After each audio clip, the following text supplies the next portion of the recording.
members of Europe. And I believe that today we demonstrate to everybody that we are Europeans, and together with us, the European Union will be stronger. Well, Mr. Zelensky repeated his call for Ukraine to be admitted into the European Union under a fast-track procedure. Bear in mind the accession path to the EU is a long and complicated process. It normally takes years to complete. Here's our correspondent Bethany Bell in Brussels. Before the war, Ukraine, which is not officially an accession candidate, it was thought that it needed to do much more work in terms of democratic norms and on curbing corruption. Now there have been expressions of support for a possible fast-tracking to allow Ukraine to perhaps become an accession candidate from some countries in Eastern Europe. Poland, the Baltic states, the Czech Republic and a number of other countries put out a statement yesterday saying that they would support perhaps fast-tracking this process. But other countries, notably in the west of the European Union, have said this isn't the moment to be doing that. Well, speaking after President Zelensky's address, the President of the European Commission, Ursula von der Leyen, said the destiny of Ukraine is at stake, but our own fate also lies in the balance. Well, Ursula von der Leyen said that for the first time, the EU will be sending funds from its European budget to provide Ukraine with military equipment. It's pledged €1 billion to this crisis, £500 million for the purchase and delivery of military equipment, £500 million for humanitarian aid. Let's hear more of what she said. I am well aware that these sanctions will come at a cost for our economy too. I know this. And I want to speak honestly to the people of Europe. We have endured 2 years of pandemic, and we all wished that we could focus on our economic and social recovery. But I believe the people of Europe understand very well that we must stand up against this cruel aggression. Yes, protecting our liberty comes at a price, but this is a defining moment, and this is the cost we are willing to pay, because freedom is priceless, honourable members. This is our principle. Well, that is the European Union. Next, let's talk about the military alliance NATO. Its Secretary General's in Estonia, meeting with the country's Prime Minister. He told reporters that NATO was supplying arms and humanitarian aid to Ukraine. And he also said this. But NATO is not going to be part of the conflict. So NATO is not going to send troops into Ukraine or move planes into Ukrainian airspace. Also on a tour of NATO members in Eastern Europe is the UK Prime Minister Boris Johnson. He's already been to Poland, where at a press event he was confronted by a Ukrainian activist. Britain guaranteed our security under Budapest Memorandum. So you're coming to Poland. You're not coming to Kiev, Prime Minister. You're not coming to Lviv. Because you are afraid. Because NATO is not willing to defend. Because NATO is afraid of the World War III. But it is already started. And these are Ukrainian children who are there taking the hit. You're talking about more sanctions, Prime Minister, but Roman Abramovich is not sanctioned.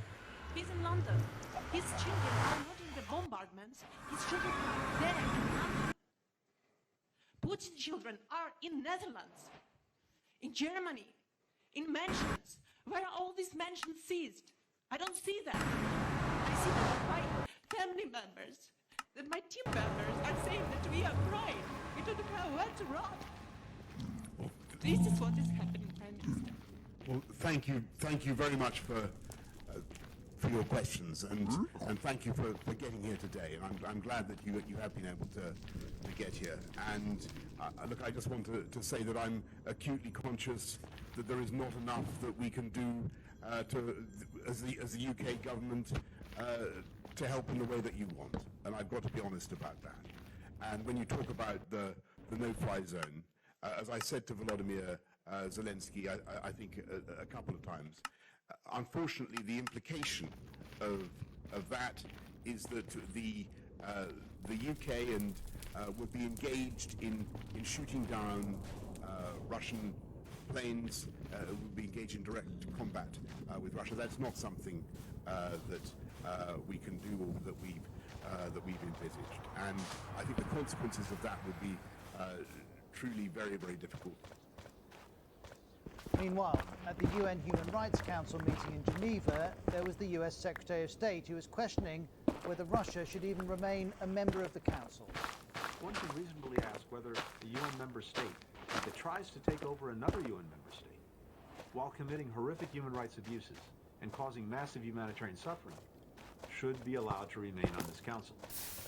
Well, Russia's foreign minister also spoke at the special emergency meeting.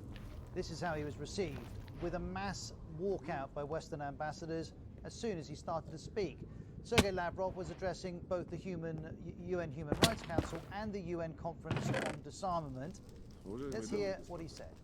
The West has shut their eyes starting from the 2013 when the radicals overthrew the legally elected president and started expelling everything Russian from the country. We hoped that Kiev will come to senses and that they will start their dialogue with the population of Lugansk and Donetsk area. During the recent times, the criminal activities of the Kiev regime were activized. We have a lot of evidence against the violation of human rights by the Kiev authorities. Well, let's hear the thoughts of Jenny Hill in Moscow.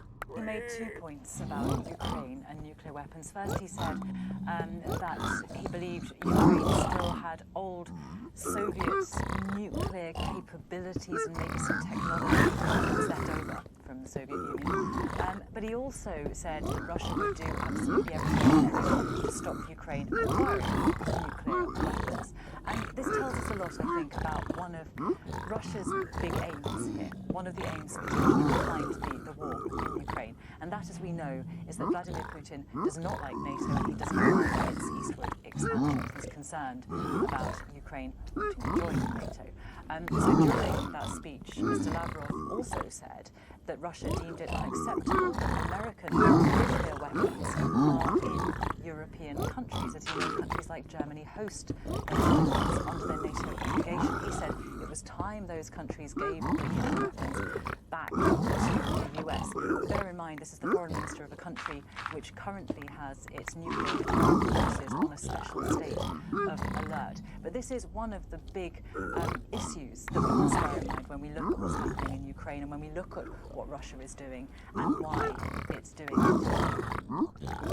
Now, as you'll be aware, ever since the invasion started, the West has been introducing more and more sanctions. Well, today the Kremlin has said those sanctions will not make it change its course in Ukraine, and it's denying that it's targeting civilians, despite the fact that we know there's a rising number of Ukrainians who are being killed by Russian action.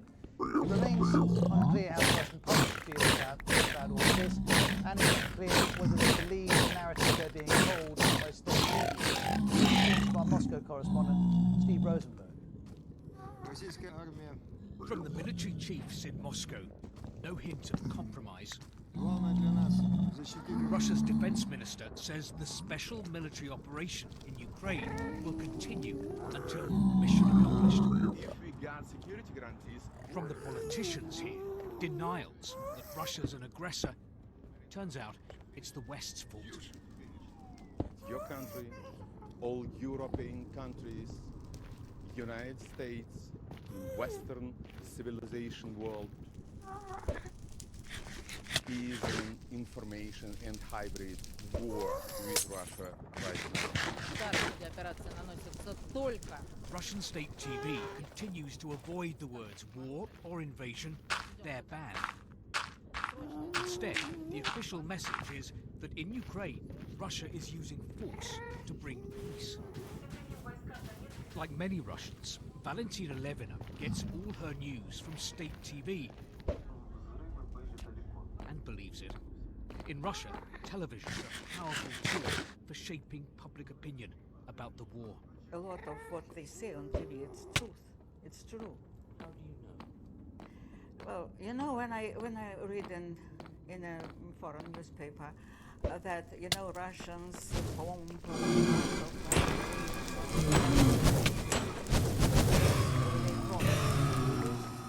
and they will never do this. Kremlin control of the media, producing an inverted reality of Russia's war in Ukraine. Not everyone here accepts the official Kremlin lines. Russians who find alternative sources of information on their smartphone, on their computer, they tend to reach different conclusions about what's happening in Ukraine. This is Yekaterina. She's decided to pack up and leave Russia. She doesn't watch Russian television. She's sickened by the invasion and has lost hope for Russia's future. I don't know, I feel it's like I don't have the life anymore.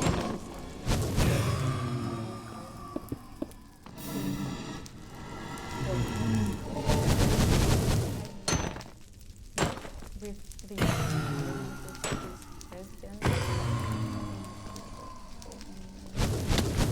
Yekaterina is leaving behind a country isolated by sanctions, a country at war.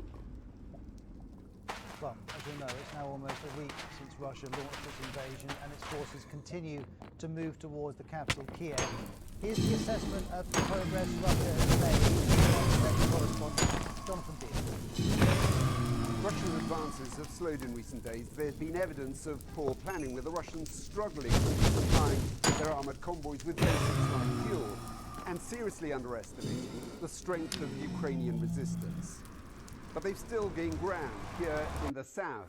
They're now targeting the city of Mariupol, and they may soon begin to cut off the Ukrainian army dug in here in the east. In the northeast, Russian forces have also surrounded Ukraine's second largest city of Kharkiv, which has come under heavy shelling. Now let's look at the capital, Kiev. The Russian goal here is to surround the city. They've not been able to do that yet, but they're now massing forces. This satellite image shows a massive Russian military convoy approaching from the north, around 40 miles long. Military experts say that's a worrying sign. This massive Russian convoy is extremely indicative because it shows how much they're pouring into surrounding Kiev in order then to take the city. But it is a huge target for Ukrainian air power if it still exists. And the fact that the Ukrainians are not attacking it is, I'm afraid, a very telling indication of the fact that the Ukrainians may be running out of forces that they can use in any sort of organized way. There's also evidence of a change in tactics, more ruthless and more brutal. One sign of that is the weapons the Russians now appear to be using. The Russians have significant artillery firepower, like these multiple rocket launchers seen here on a Russian exercise in Belarus just before the invasion.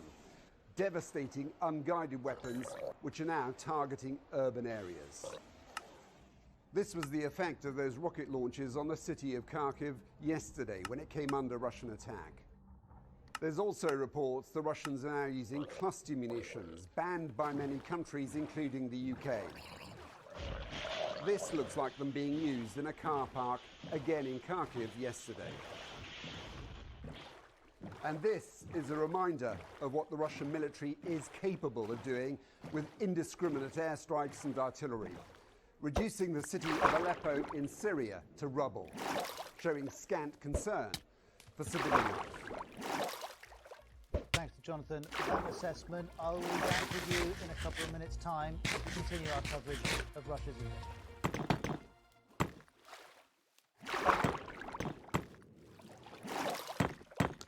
Hello there. After that sensation of warmth from a strengthening sunshine overhead, areas that saw the blue skies today, like here in parts of Scotland, you can feel the chill tonight with temperatures widely below freezing. Different story further south where conditions were a bit more like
Thank you.